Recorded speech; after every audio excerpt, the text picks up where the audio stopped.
I sat at my desk, staring at the glowing screen, the office dim and quiet in the late afternoon. Another late night, another project, and another moment of satisfaction as I immersed myself in the creative work I loved. The new job had been everything I'd hoped for, challenging, fulfilling, and brimming with possibilities. Yet, even with all the excitement, there was a nagging feeling in the back of my mind, a weight that grew heavier as the days passed. The tension between Patrick and me hadn't faded. If anything, it had intensified since our last conversation. He'd asked for more of me, more time, more presence, but I hadn't been able to give it. Not in the way he needed. I told myself that I needed my independence, that my work had to come first. But as the distance between us grew, I couldn't ignore the uneasy feeling that something important was slipping away. As I packed up my things, my phone buzzed. Patrick's name appeared on the screen, and for a moment I hesitated. But when I read the message, relief mingled with the familiar nervousness that had been following me for weeks. He wanted to talk. The conversation I'd been avoiding was finally here. Driving home, the Florida skyline stretched before me, the sun setting in a blaze of orange and pink. It should have felt peaceful, but my thoughts were tangled. The memory of our last conversation echoed in my mind, the frustration in Patrick's voice still fresh. I knew I hadn't been fair to him, hadn't made space for us in the way that I should have. And tonight I had a chance to change that. When Patrick arrived, the tension between us was palpable. Neither of us moved to embrace the other, and we sat on the couch with space between us, physical and emotional. I could feel the weight of everything unsaid pressing down on us, the silence heavy. I knew this was a pivotal moment. Something had to give, and I wasn't sure if we could find our way back from the growing distance. I thought about how I'd handled things, how I'd pushed him away, not because I didn't care, but because I didn't know how to balance my life with the needs of a relationship. My independence had always been a source of strength, but now it felt like a barrier. The more I fought to keep my space, the more I realized I was losing something else, something that mattered just as much. Sitting there, I knew that this wasn't just about Patrick asking for more time or attention. It was about whether I was willing to make space for him in my life. Real space, not just the leftovers after work and my personal projects. And it wasn't about giving up who I was. It was about finding a way to let someone in without losing myself. I'd always prided myself on being able to handle things on my own, on not needing anyone else to feel complete.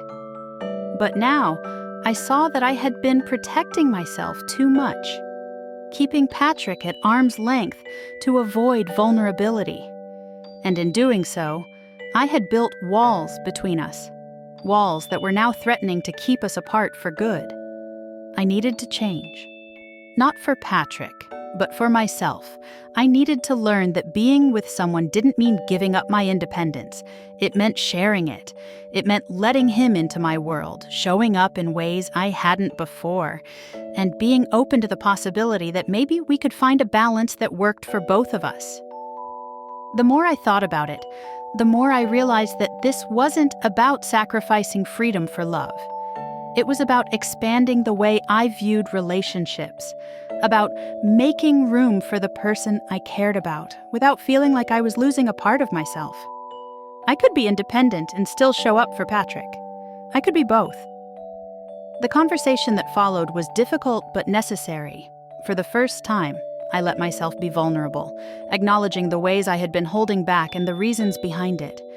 I admitted that I had been so focused on protecting my independence that I hadn't given our relationship the attention it deserved.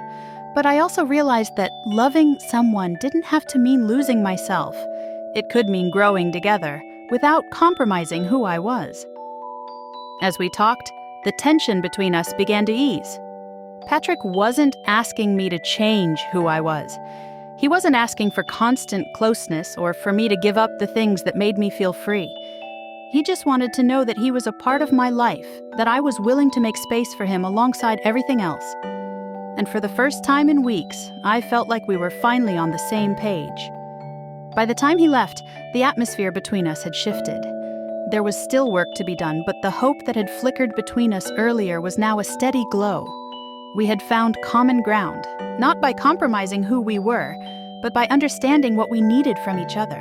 It wasn't about one person giving up more than the other. It was about finding a way to meet in the middle. I stood at the door after he left, leaning against the frame and exhaling deeply. There was a sense of relief in the air, but also a renewed sense of commitment. This relationship was worth fighting for, and for the first time, I was ready to do just that. Not by sacrificing my independence, but by embracing the idea that love and freedom didn't have to be mutually exclusive. I walked back to the couch, feeling lighter than I had in weeks. The future didn't feel so uncertain anymore. It felt open, filled with possibility, not just for me, but for us. There was still a balance to find, still boundaries to respect, but I knew now that I could have both. I could be myself, fully, and still make space for someone else in my life. For the first time in a while, I felt hopeful. We weren't perfect, but we were learning. And in the end, that was what mattered most. The journey wasn't about figuring everything out all at once. It was about growing together and individually in a way that honored both our needs. And as I looked toward the future, I knew that Patrick and I were on the right path, one that allowed us both to thrive side by side.